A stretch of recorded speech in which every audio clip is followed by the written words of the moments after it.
Welcome back to another episode of the weekly roundup with Prop News Time. Here we sit down with industry experts and talk to them about everything that's happening currently in the real estate industry in India and across the globe. With us today is an industry expert and a veteran, Mr. Balaji Rao.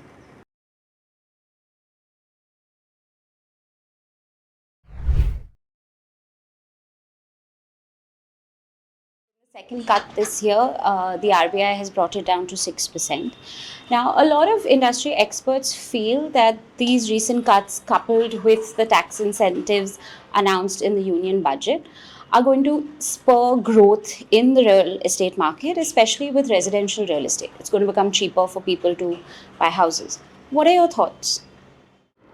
See, no doubt the repo cut that has been announced will help because it's one of the factors in the mortgage loans. Most of the sales which take place now in the residential segment have mortgage loans attached to it. So, if that is so, and if your loan lending rate comes down and you also find that the EMI outlay comes down because of that, so naturally, it will help more people to buy homes because it becomes more affordable. So, is it a positive factor? Yes. But is it alone sufficient to move the needle? No. Because I truly believe, as I keep reiterating, that real estate also works a lot on the overall sentiment. So, if the overall sentiment, as we are finding today, is very volatile, Right. then I don't see real estate per se being chased after unless somebody is actually very much in need of a house. You understand? So they'll wait for things to settle down so that your wealth effect stands more or less stable, if not growing, before you take this major step of buying a house. Right. But should we carry on with incentives of repo rate cuts or tax incentives or other benefits? Yes, because I again believe that the real estate sector, being domestically oriented, would be one of the biggest growth engines for the economy in the Right. future. So put it in all perspective, it is a positive step, but because of that, would you see suddenly a sudden swing in sales volumes? I don't think so. It wouldn't happen that way. But it's a good step and it is a necessary step because as we find inflation coming down and it has been trending down over the last few quarters, and right now I think RBI talks about 3.3%. So I would feel your repo rate should also be in line with that. Right. So that your actual interest rate should be always in the region of 2 to 2.5%. Okay. So put all these factors together, yes, it's a good point, but is it sufficient to move the needle? No, as I reiterate. All right. Of housing affordability has been the lowest today in over a decade. So, will it at least impact housing affordability in the short run? Yes, it impacts housing affordability because simply put, what happens is if your EMI outlay becomes lesser, Yes. in a way, most people will be eligible for a higher loan amount.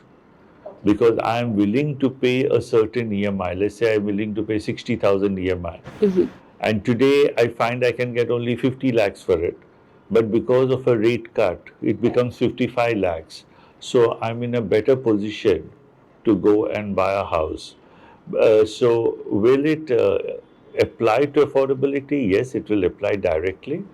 But also, affordability has been high in a country like India because supply trails demand. So, demand is always already there, and then supply is coming in to meet the demand. Right. So, when you have a gap between supply and demand, the affordability, that means the pricing will always be stronger. Right. You understand? It's a seller's market, though, more than a buyer's market.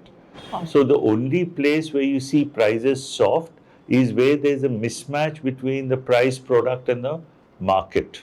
Okay. So I have brought in a product in a particular micro locality which the market in that locality cannot afford. Okay. You understand? So then there is a mismatch and the demand will not be there. Right. Because it's an outpriced product. It's an outlier, what we call. But if you're within the bell curve and you have brought in a product suited for that particular micro market, then naturally, if the demand is more than supply, the price will always be pretty much stable. Right. So people forget that and they think that in times of, let's say, not recession, but even sort of a stagnation or plateauing, has demand fallen off? No, demand can never fall off. Right. If half your city's population is living in slums, how will it fall off? Everybody Right. needs a home. Yes. They need the right home, Right. whether it's an affordable home, low income home, or a mid income home. They need the right home. And if they have the home, they want to buy it. Who doesn't want to buy a house? So those ensure that the price remains high, and that is the reason why price affordability in a developing country like India remains high, because there's a lot of people coming out of poverty.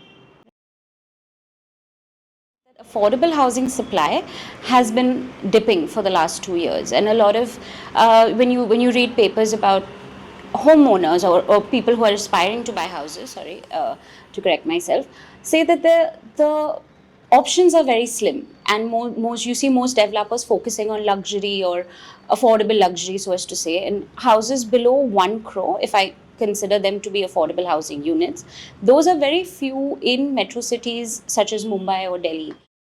See, there are a number of reasons for that.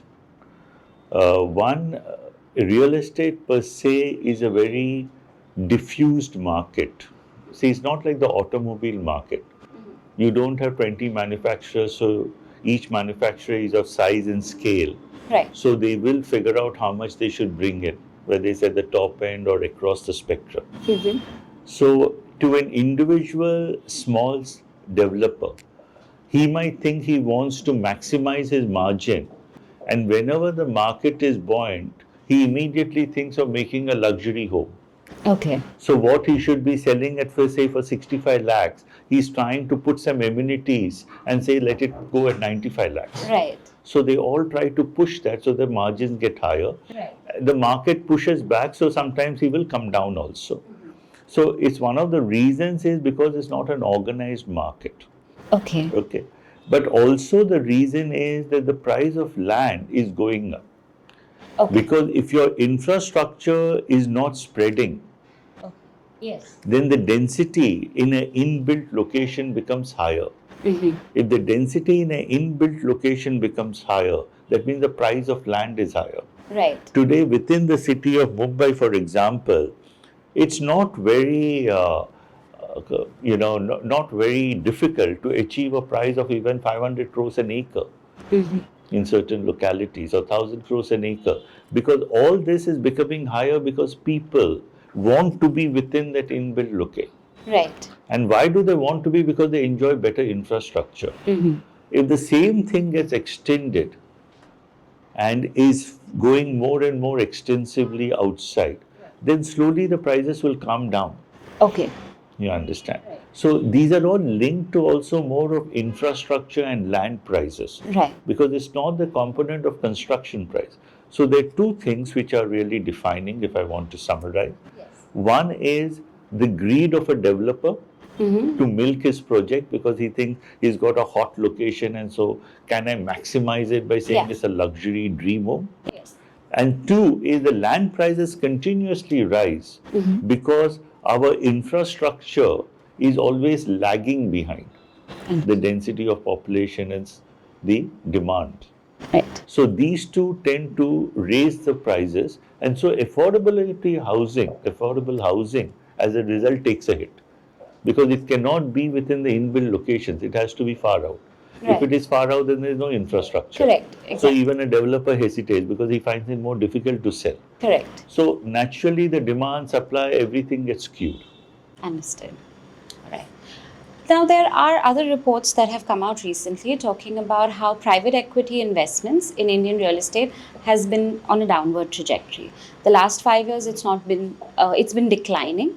Though in the last, say, about 6 months, we've had a couple of big deals that have taken place. So the hope is that it's going to come, start moving upwards again. Now, few people have said that there seems to be a growing interest with foreign players in residential real estate in India. We've seen that with Blackstone's recent deal with Kolte Patil and even Realty. Do you agree that there is a growing interest? Oh, well, a lot of questions in that, but if I break it up, one, private equity investments into the real estate sector, or FDI as we call it, should not be the what I would call the vanguard. It should not be in the vanguard and leading the charge. It's only as a catalyst. No foreign investor comes here for the love of this country or economy. Right. Let's be very clear. Yeah. They come here when they see an opportunity. Understood. The opportunity comes up because the Indian investor, the domestic investor, institutional or retail, is not grabbing that opportunity. Okay. So they try to get in quickly and get out also quickly. Right. Very few people stay on for a long tenure. So they are opportunistic players who can catalyze a market, what we call. So they are playing a game which is good. They show us the way that they can make money, but domestic investors have to step in and take it from them. Right. They are not going to hold on Right. because they have no love lost for the country or the economy. Right. You understand? So if you're talking about the second part of your question, where you're talking to foreign investors, have they started looking with a lot of interest into the residential segment? Yes, they have. Why? Because they see an opportunity. Right. And whenever they see an opportunity, they rush it. And they have to do it with local developers because they won't be able to manage the environment. I understand. So they will tie up with local developers, just like they did in commercial also. Right. So, and they will try and rush into a segment where they see an opportunity. Right. And we wait for those foreign investors to rush in for us to be convinced that yes, there is an opportunity. It happens even in the stock markets. Right. But today, slowly the DIIs, what we call the domestic institutional investors, are slowly overtaking the FIIs. Correct. Yes. Because it doesn't matter. I don't think it's wrong. Maybe they are doing better research, or maybe they are being able to view it from the lens of what happened in developed countries to know this can happen also in India. So they come in early. Right. But they will also get off early. And when somebody else has to board the plane. Right. So it is a question of how does the domestic investor see it. So they come in and lead the charge sometimes, funnily, and we have to come in and fill the breach or fill the gaps and pick it up from them, the slack. All right. And that's going to happen even in residential, the way I look at it. Land deals in BKC, MMRDA leased out 3 commercial land parcels for a period of 80 years. Now, the Grade A office supply in BKC is currently at 11 million square feet approximately, with about 3.5 square feet that's planned or currently under construction. Do you see, with the current absorption rates, if it were to continue through this year and next year, do you see that maybe there might be an oversupply? I'll give you a statistic which is very interesting and it will last you a long time. India's total Grade A commercial space all over India, including all the major metropolitan cities, is roughly construed to be maybe around 600 million, 650 million square feet. And in a place called Manhattan in New York, Yes. this office stock will also be around 550 to 600 million square feet in one place. So when you talk about 11 million, 12 million, 20 million, 30 million, is not going to move the needle. Overall, if we believe we'll become, as we are sure on the way to become the third largest economy and a superpower, commercial will be also there in the forefront. Right. The work from home culture is slowly dwindling. And if commercial is going to be there, then all these places which are known as the so-called CBD, Right. or the most sought after areas, will they continue to do well? It's a no-brainer. Okay. That is why whether you see investors from Japan or anywhere else bidding aggressively for this, it will continue, because we are only seeing the tip of the iceberg, as I say. Everybody keeps asking me, oh my God, are we going to be satiated with commercial? We are nothing in commercial if you look at a developed economy. We've only scratched the surface. So it is, I think we are going to go way above. So is there a lot of upside? Yes, there's a lot of upside to be done. Is it all going to be in BKC? No. Right. It'll always be spread out. Yeah. So there will be the CBD area, there will be the SBD area, there will be the PBD or peripheral business districts. So there will be all sorts of developments everywhere. But is commercial sector going to grow? Yes. It's a given, yes. All right. Thank you so much, sir. Thank you, Fabi. That's a wrap for this week's episode. Stay tuned to know more. If you are interested and you'd like to get notifications, don't forget to hit the bell icon.